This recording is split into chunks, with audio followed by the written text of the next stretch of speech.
21 ऋषिकेशं तदा वाक्य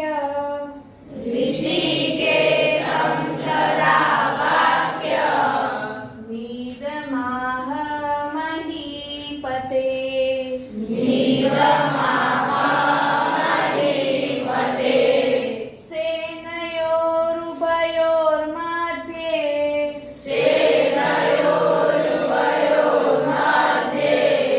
रथं स्थापयमेच्युत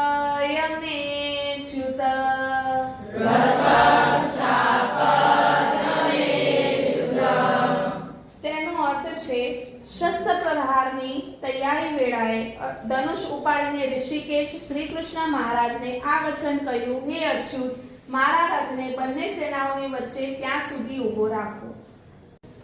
હવે છે શ્લોક નંબર 22 એટલે કે 22. यावदेता निरीक्षेऽहम्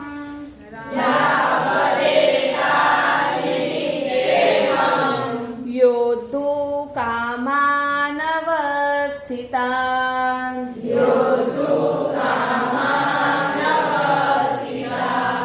कैर्मया सह योद्धव्य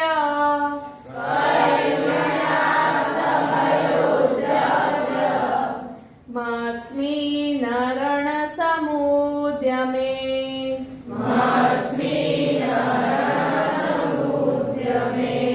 તેનો અર્થ છે કે આ પ્રમાણે કહ્યું કે હે પાર્થ, યુદ્ધ માટે એકઠા થયેલા આ કૌરવોને પણ જુઓ અને યુદ્ધ ક્ષેત્રમાં ઉભેલા યુદ્ધ કરવા ઈચ્છતા આ સ્વજન સમુદાયને જોઈને મારા અંગો શિથિલ થઈ રહ્યા છે, મોં સુકાઈ રહ્યું છે તથા મારા શરીરમાં કંપ અને રોમાંચ થઈ રહ્યો છે. નંબર 23.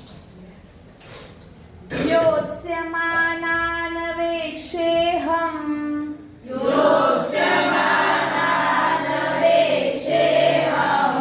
य एतेऽत्र समागताः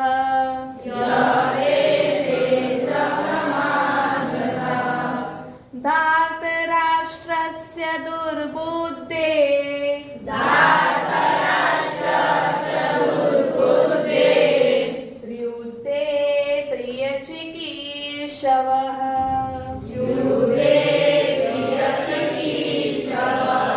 તેનો અર્થ છે દુર્બુદ્ધિ દુર્યોધનનું યુદ્ધમાં હિત ઈચ્છનારા જે રાજાઓ આ સૈન્યમાં આવ્યા છે તે સૌ યુદ્ધ કરનારાઓને હું સારી રીતે જોઉં તો ખરો.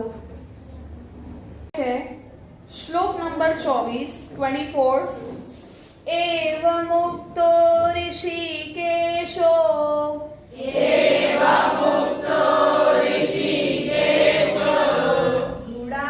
गुडाकेशेन भारत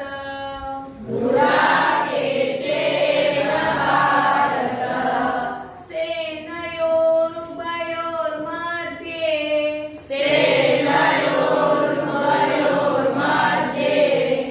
स्थापयित्वा रथोत्तमम्.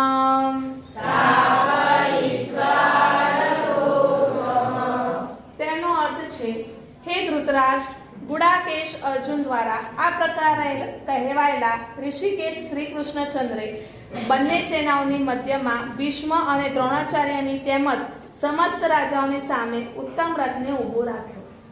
હવે છે 25. ભીષ્મ દ્રોણ પ્રમુખતઃ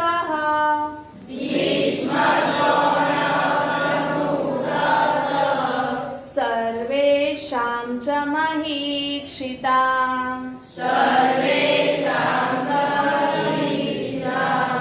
उवाच पार्थ पश्येतान्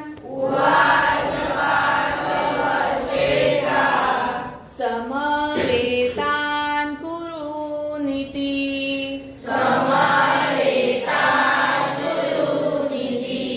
તેનો અર્થ છે સમસ્ત રાજાઓની સામે ઉત્તમ રથને ઊભો રાખીને કહ્યું કે હે પાર્થ, યુદ્ધ માટે એકઠા થયેલા આ કૌરવોને તો જુઓ. Thank you.